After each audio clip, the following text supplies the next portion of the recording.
Hello, and thank you for joining this webinar. As normal at Transparent Choice, we tend not to do big product pitches. We try and get people on who actually have a clue and know what they're talking about. And this week, we're doing the second in a series with Johanna Rothman. Johanna has written a whole bunch of books. That's a subset of them down at the bottom there. They just keep, I mean, she could fill a whole library with the books she's written. Real guru and all-around good egg when it comes to anything to do with projects, portfolios, programs, all that kind of good stuff. And today, Johanna's going to talk about how to value projects. You know, the whole point of doing a portfolio is to deliver value to the business. So how do you actually figure out whether or not projects add value? So with that, Johanna, over to you. Well, thank you. Okay, so let's start. So here's the problem I see. Some projects have a lot more value than other projects. And Stuart, I bet you can talk to this also. I see pet projects in the organizations, projects where if you ask the people on the project, they say, I have no idea why we're doing this, but we keep doing this and we just keep going on it.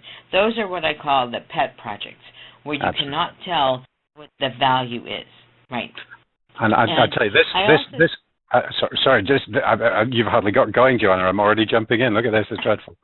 I mean, this stuff actually affects people's lives. I spoke to someone not too long ago, and she'd worked, I'm not going to tell you which company, but she'd worked for a large telco for 10 years, and not a single line of code that she had worked on had gone into production, not one line of code.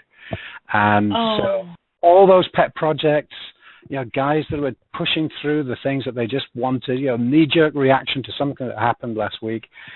And in the long run, none of those projects actually mattered. Can you imagine what it does to that person's motivation? So it's, you know, value, yes, but remember, you're investing not just money, you're investing people's lives in these projects.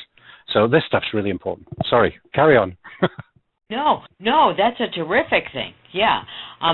I have also seen organizations stuck in the sunk cost fallacy, where people say, well, we've invested so much, and I bet that person's project was one of the sunk cost projects.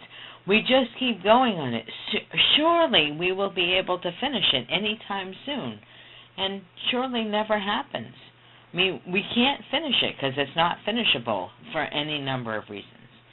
And what I always ask is that I bet that there are some projects in this organization that are much more value, that have much more value, and the time and cost estimates for those projects don't show that value. That's really the issue. So if we can go on. So here's the problem.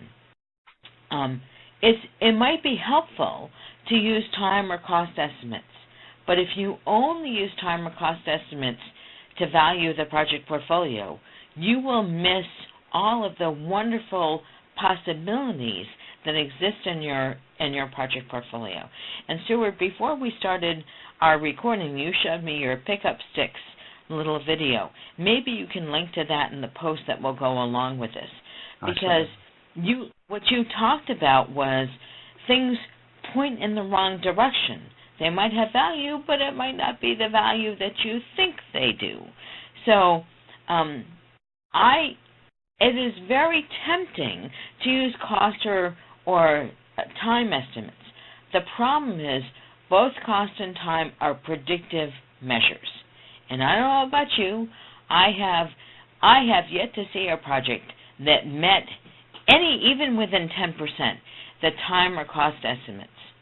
Now, there are plenty of people out there who will say, we meet our estimates, we meet them all the time. And one of the reasons I'm such a fan of Agile is because the reason you met them is that the requirements changed, or you were able to de-scope, or you had enough padding so that you were able to meet the estimates. And again, some people will disagree with me on that. But I've been involved in projects for almost 40 years, well, probably longer than that, but as a software professional. And I have yet to see a project really meet its time or cost estimates. I just don't see it. So if you can continue, please. Absolutely. So that leads me to say we need to decide based on value.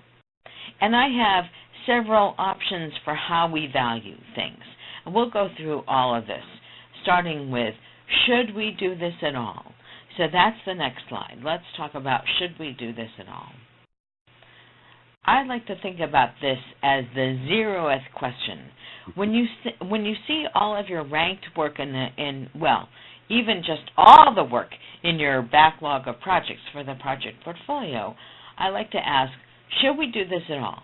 Because sometimes you've had this project on the backlog or in the ether of the organization, and that's when you say, this project no longer has value.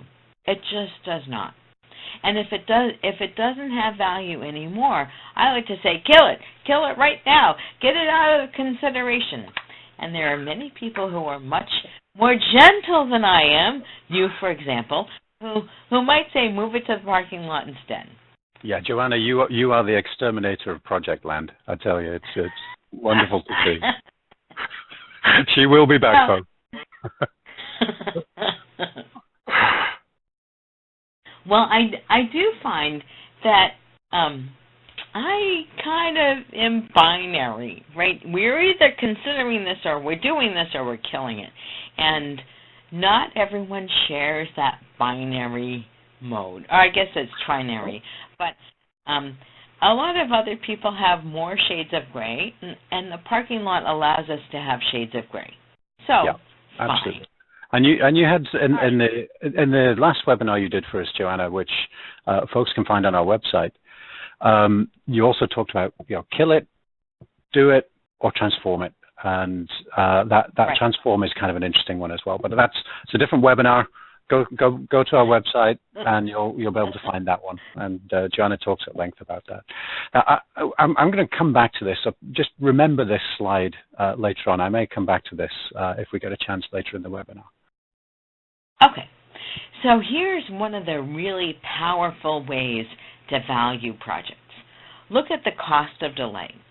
So you see, if you look at the top curve, when you introduce a product, that's the very left-hand part of the curve, you can expect to get some amount of maximum sales and have some kind of an end of life. And every single project is one release for a product, right? So that's where the projects and the products intersect. When you have a cost of delay, you delay the introduction of that product, right? That release takes longer to get out, so you have a delay and there's a cost for the introduction. Because you have delayed the introduction, you almost always have a different shape of the curve. Now, I've shown this particular curve. This is the inside curve, where it's similar to the outside curve, but you'll notice that the maximum sales, thank you, Stuart, the maximum sales are lower, and the end of life is earlier. So you lose the maximum revenue, right, when it says delays take sales from here, you lose that amount of sales. That's the introduction loss, and you have fewer maximum sales, right? You reduce all of the possible revenue from this product, not just for the introduction, but over its lifetime. That's cost really of delay. Pardon? Yeah, no, I'm sorry to jump in, John. I mean, this is a really key thing that many people miss, and it doesn't just matter for revenue, right? This could be the savings generated by a project or something as well. It's whatever the benefit of the project, whatever that benefit is, the benefit doesn't start accruing until you go live, right? So you've delayed that here. And at some point, that system, whatever it is that you're doing, whether it's a product you're launching in the market, or it is just an upgrade to a particular piece of software or something, that thing that you're going to do, it has an end date. It has a time at which it is going to be replaced. And that date isn't going to move a lot, right? So, No. so every day that you delay, that delay is driven by, new technology coming along or something. And that technology is coming whether it takes you a week to implement this project or 3 years. Mm-hmm. That date doesn't Mm-hmm. move. And that's why you're missing this, this bit here, this benefit just disappears. It's gone away. You cannot do a single thing to get that back ever. Right? So this cost of delay thing is really important. And it's not just about consciously delaying the project, but actually what we see a lot is the process of making the decision of which projects to do just takes too long. And so it might be a 2 or a 3 month delay just because people can't make decisions. We were talking to a major airline recently, and they were kind of they were doing some work with their project teams about how to dramatically increase the throughput of projects. And all the project resources kind of sat there and said, well, that's great, but you guys, you execs, you can't make the decision quickly enough to tell us what to do next. And right? it was kind of crazy. So this thing is about not just committing to get things done quickly, but it's about the lead time of making a decision. And that's waving our own flag for a second. That's where products like Transparent Choice can really help you compress that time to decision. So cost of delay is a huge thing. Right? So I've hijacked you again, Johanna. I promised I wouldn't do that more than about 6 times today. Well, okay, so this is only the first or second. That's fine. The quote is getting used up. Yeah, no. We, for our listeners, Stuart and I discussed this in advance, and I did prepare slides, but this is the point. This is the jumping off point for a conversation, because new listeners get a lot more value when Stuart and I talk. So it's fine. Cool. Okay. All right. So when you think about cost of delay as a way to value projects, then that allows you to say, what do we want how can we point in the right direction for our project portfolio, and what will provide us the most value, right? Now, sometimes it's cost savings, sometimes it's revenue, sometimes it's adoption. It could be any number of things on that x-axis. But you have to think about the value. So let's go on to the next slide. And sometimes if you might get a lot of value from having a quick win. So Reinertsen in Product Development Flow discusses the notion of shortest weighted job first. Now, if you have, anytime you folks say, we will do a hot fix, right, that's often a short fix, a short time frame. You understand all the people that you need. The requirements are not going to change. And it's probably not more than anywhere from a week to a month of work. And you will win because a hot fix fixes a problem for a given customer, or maybe all of your customers.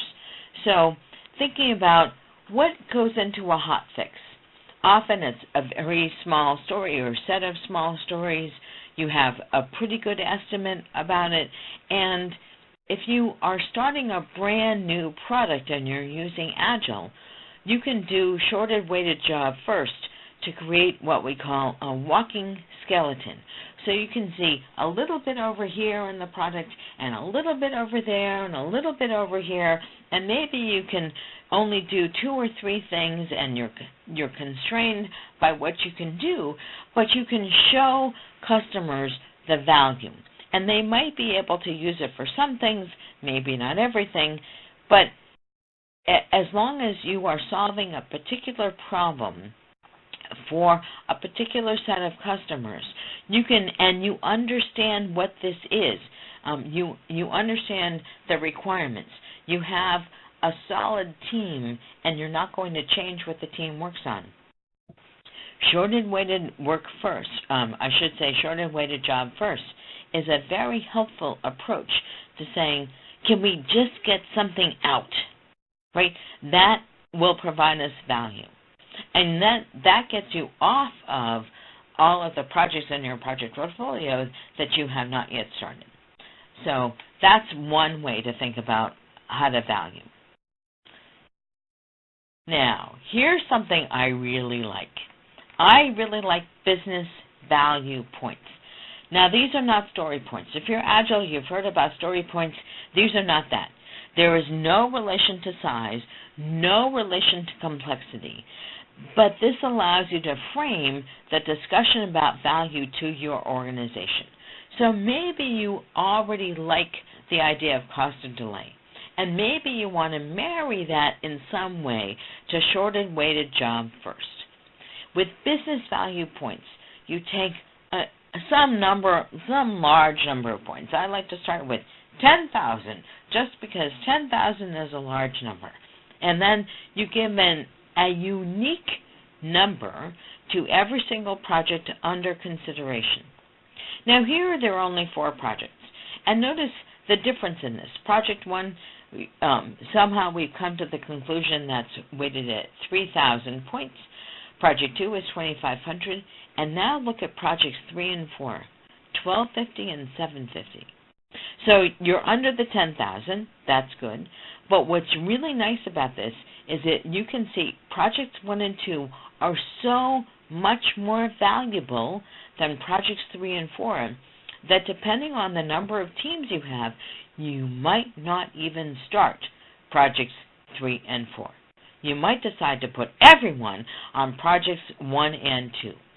And the reason I like business value points is because it allows you to talk about what's valuable to your organization. Now, Stuart, you were going to say something here. Yeah, I'm sitting on my hands politely waiting for you to finish before I do that.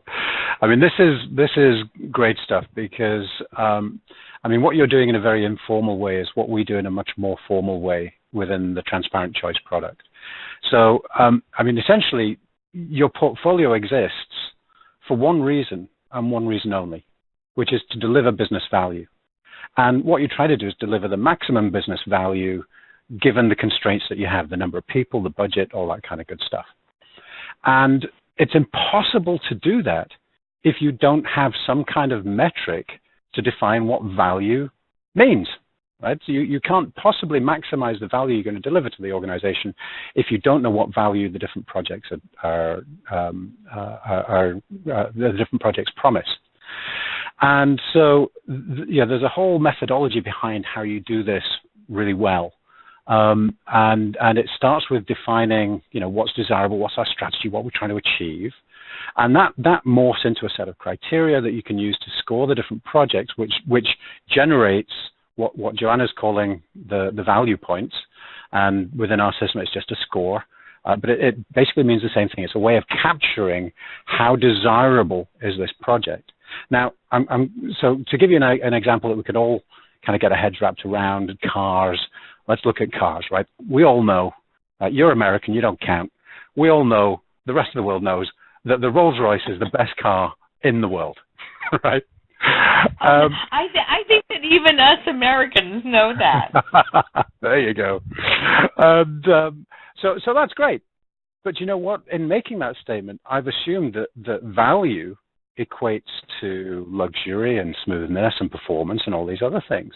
But actually, value, if I'm a sheep farmer up in the mountains of New Zealand, value is something that can get me to the market, that I can put a couple of sheep in the back and drive up a mountain, right? And suddenly that Rolls Royce is looking rather stupid. So without having the conversation about what value means, you can't possibly derive the value points. And so, there's a whole science behind and a whole process around how you have that discussion internally. And you need to do that before you start picking projects. Because if you don't have agreement from your key stakeholders on what value means, it's the business that defines this, not the PMO. It's not the person running the portfolio that defines this. It has to be the business, because it's the business that you're serving. It's the business's portfolio. It's not yours. It's not mine. It's the business's portfolio. So there's a methodology about how to do that, and it involves getting all your key stakeholders to think about the business drivers and to have an explicit discussion about what's more important to them. And each of those stakeholders, by the way, has been on a different journey through life. So each one has got a different personal perception of what value means. And if you don't get them aligned before you start, then you're going to have an almighty crash at the end when you present, when there's a portfolio that comes out of this process, and you're going to get half the people in the room sitting there going, well, I don't buy that. That doesn't represent my view. So this is actually, it's lovely on this slide. It sounds wonderful and simple. And it is immensely powerful. I mean, when you do this right, we see almost instant increases in the value delivered by the portfolio of 20, 30, 40%. Why? Well, because you just stop doing the stuff that isn't aligned with where you're trying to go, and you put those resources, just as you said, Johanna, into the projects that do take you where you're meant to go. And it's kind of interesting because, as you said, there are different ways of looking at this. One is the most valuable project first. Other ways of looking at it are things like value for investment, value for money. And so you can actually start taking this number and then look at the resources that need to support each of those projects. And what you might find is that when you start bringing the cost in, that in value for money terms, this one ends up down here. This happens to be a really cheap that happens to be a really cheap project. So even though it doesn't deliver a lot of value, it's a really quick win, right? So that one may actually end up being the most attractive project. So lots of ways of viewing this and combining this. And then we even also have tools that kind of automate the process of aligning, looking at the resources that you have. You can create a nice little resource map and automatically optimizing the point score given the resources that you have. So it'll juggle them around. And sometimes you can actually get, instead of doing one project at 2,500 value points, if that thing consumes a whole bunch of resources and you can fit in 4 of these ones with a similar level of investment, actually you're going to get more points. So the software can figure all that stuff out given the people and the resource pools and the budgets and everything else that you have. So I guess the message is there are tools out there to help you do this. Don't skimp on this. It's probably the most important activity that a PMO or an ePMO should be doing, because without this, the chances are at least a quarter and we've seen up to a third of the projects in the portfolio basically just shouldn't be there. They fall into that. I said I was going to come back to it. They belong on that slide you had earlier that says, should we be doing it at all? Right. So, stop doing those. If you do this right, you'll never do another one of those projects. And what you said about framing the discussion, that you have to understand your business drivers. I have a little part of the chapter about strategy in the project portfolio book, which talks about what are your business drivers, what could they be. And there's something like 10 or 11 possible drivers. And a driver is not to make money. You make money by optimizing your technology, by optimizing your distribution system, by being first to the market, by any number of other things. But that's understanding where you're coming from as your business driver, right? What is driving the strategy for this business allows you to have this discussion, which is so, so important. Well, and that's a really interesting point because, so one of the things, I'm going to suggest a modification to what you said, is what's driving the strategy for this portfolio. Because within an organization, you've got the organizational level strategy.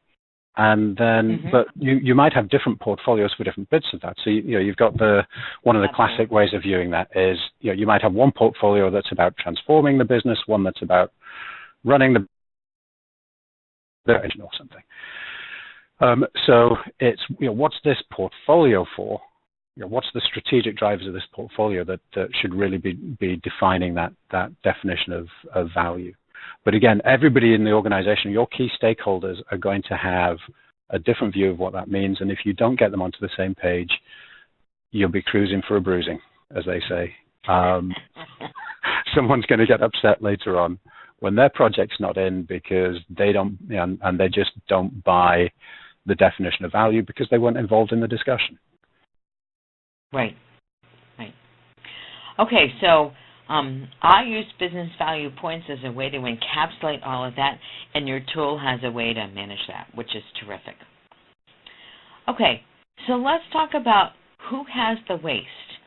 Now, I'm taking a more software-concentric view here because I see this a lot in my clients, that we have the front-end people and teams over here, and we have the back-end people and teams over here, and the problem is customers don't want the front-end or the back-end, they want the total features. Right, so if you are implementing by architectural parts, and you might think of this for any kind of a project or a product. I don't remember if I said this story on the last webinar, sorry.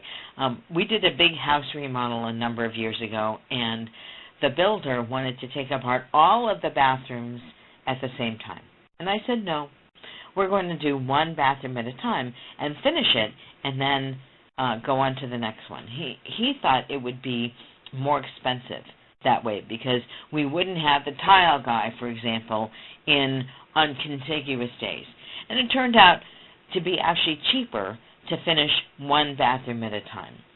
So I not only wanted to make sure I always had a working bathroom because we were living in the house, but anything that was partially done was inventory. It was waste. It was not finished. So when you think about who has the waste, sometimes it's the people in the organization. And that's a question about, do you see waste in your teams? Sometimes it's your customers. Can they actually get a finished product through your system? So I see waste in any number of places, especially as teams transition to using more agile approaches. They don't have sufficient test automation. They don't have sufficient build automation. So everything on the project feels like you're slogging through mud. So if you feel as if you're slogging through mud inside in the organization, you have waste. And if you are not delivering finished functionality to your customers, and I'm not saying that if you're an airplane manufacturer, that you actually deliver an airplane that can only do some things. We want a full finished product. So you might not be able to deliver something until it's all there. But you can't see the progress until you actually have finished features, finished valuable work. And that's really the question on this slide. How do you know who has the waste? And if you see waste, that might be a candidate for a project in your project portfolio. Great. I like that. Okay. And now here's something that I find a really interesting question. I find that the what will we learn question often prompts a different discussion when we talk about the value. So I have a picture of Eric Ries's build, measure, learn feedback loop. So you have ideas. You build a little something that creates a little bit of a product. You measure it, you get some data, and then you learn from it. So in the blue circles, it's build, measure, learn. In Agile terms, this is about creating a minimum viable product or even a minimum viable experiment. Again, those of you with hard products might not be able to do this, but let me tell a little story about the recreation of the house that we're living in now. We moved a couple of years ago, I guess almost 3 years ago now, into the house that we're living. And the painter was wonderful because I would choose, 2 or 3 shades of blue and 2 or 3 shades of purple and 2 or 3 shades of green because those are my colors, and luckily my husband loves them also. And I would say to the painter, I don't know which one of these 3 I want. And so he would paint 3-foot swatches on my walls, because it didn't take much to buy, and I was happy to fund the little cans of paint so he could make the 3-foot swatches. But I could see what the rooms would look like in the early morning light, in the midday light, in the late afternoon light, and at night. That made all of the difference in the world. So I had minimum viable experiments with my painter before we moved into this house, so I could understand what would the walls actually look like, what would the rooms actually look like. Those were my experiments. We built a little bit with the swatches. We measured by, I came over, I looked at the house, and I learned from it. And because of that, I am thrilled with the colors in my house. Anyone who wants to see them, let me know. I'll take pictures. Now, one of the things that people wrestle with around MVP, and I like this phrase MVE. I've not used that before. I like that. So it is defining what it is, because to be the crucial bit is viable. So, do you have any thoughts on what that means? The minimal viable experiment or product. What are the necessary for me, conditions?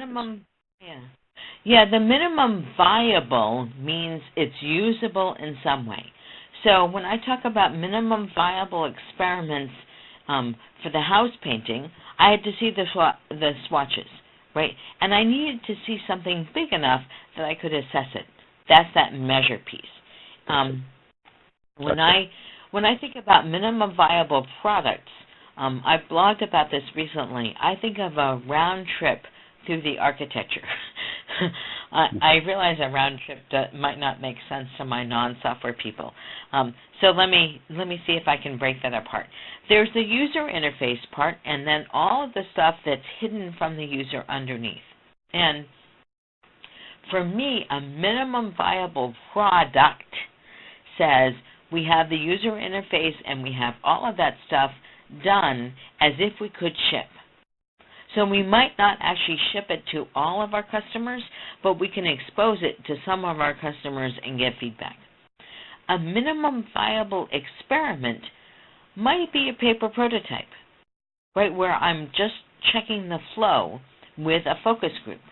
A minimum viable experiment might be something we've put together and we think we might not actually ship it as is. So for me, a minimum viable product is fully tested, fully debugged, fully integrated. It's real. It's just very, very small. And a minimum viable experiment might not be that real. That big. Well, so here's a great example of an MVE. And I'm sure if you Google it, you'll get the numbers right. So I'm going to make the numbers up. I forget exactly what they were. But when Dropbox was first conceived, what they did, they didn't build anything other than a web page. They built a couple of web pages that told the world what it was and said, sign up here. And they put that live. And after a week, or whatever the time period was, they had a couple of 100,000 people who tried to sign up. Like, nobody could sign up because there wasn't a product. Right. But the fact that all those people had kind of looked at it and gone, wow, that's cool, that gave them the data, right? So the viable bit for me is, is this thing that you're going to build big enough that you're going to generate data or value for somebody? You're going to generate data that let you go through the loop again more effectively. And so from that Dropbox one, not only did you get Dropbox, but that actually, that triggered Google Drive and Microsoft OneDrive and Box and all the other people who do that cloud storage thing now. And it all started with a minimally viable experiment that was just a couple of web pages with no software code behind it at all. So I would encourage people to do this all the time in not just project execution, but in project planning and even in the way that they test processes internally, and every aspect of business. At Transparent Choice, we use this concept in our marketing, in our sales, the way that we build finance, the way that we execute projects, and obviously the way that we build the product. And it works very, very well. And I believe that Zappos did the same thing, right? I think so, they yeah. Actually had, they actually put up a website and said, buy these shoes, right? And people would add them to their cart, and then they went out and bought them at full price from shoe stores and shipped them just to see if they had a viable business. And Right. that's when they realized that people would pay full price because they weren't just selling shoes; they were selling customer service. Yep. Cool. Now, sometimes I like to ask the question in terms of value, what risk can we manage? And I find that sometimes this is about learning, where we might say, and in terms of the project portfolio, you might say, I don't know enough to know if this particular product might be usable, might add to the ether out there, is worth doing. So that's about learning. And you would value something that's very small, right? Maybe a couple of MVEs or MVPs that would allow you to learn, and then you would reassess whether or not you want to do the next phase of that product or really kick off a project about that product. So it's about learning. If you have a geographically distributed team or several sites with geographically distributed people, you might say, we want to go agile. How do we do that? So you might actually do a time box experiment for how the team can work together.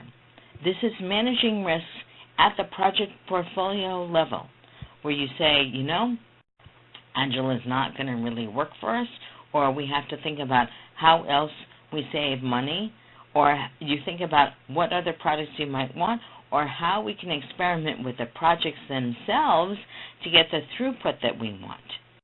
And sometimes when you are starting a brand new product and you don't know what your customers or early users will learn, that's when you say, let's do a time box initiation and finishing of something small to manage our risks. This is all part of the value conversation. And I wanted to pull this out because we don't often think about the project portfolio people as managing the risks on the project, but the way they frame the project is a way we can manage risks. And what I see often is that, and I work mostly with software companies, so all of my examples are software, that what we do is we kick off an early product, right, something that's very minimal, something very small, and we get some data, and then we can transform the next project in the project portfolio to say, here's what we're doing now. Here's how we're going to make this work now. Did that make sense? Absolutely. Absolutely. Okay. So that's all I have about value in the project portfolio, and I invite people to link with me on LinkedIn and to subscribe to my Pragmatic Manager newsletter. And Stuart, I bet you have some other things to say. You often do. Yeah, just try and stop me. This is Johanna's webpage. I'd encourage you to zoom over there. I think this is the book that we're basically pressying over these three webinars. So if you like what you're hearing and you want to learn more, this is where you go to find out more. And there are two other webinars in this series. One we haven't recorded yet, but it will be out soon. And one that's already on our website, which is a great source for more conversations and more topics about how to make your PMO more efficient, more effective. So come on over to Transparent Choice, sign up for our blog. This is the one right here that links to the first webinar in this series where Johanna talks about portfolio management and why that matters. And it's all about getting projects finished. It's all about getting points on the board. So with that, Johanna, thank you again. It's always great fun. And this was no different. Thank you so much. And to everybody who's tuned in, thank you for watching the webinar and staying with us to the end. Thank you.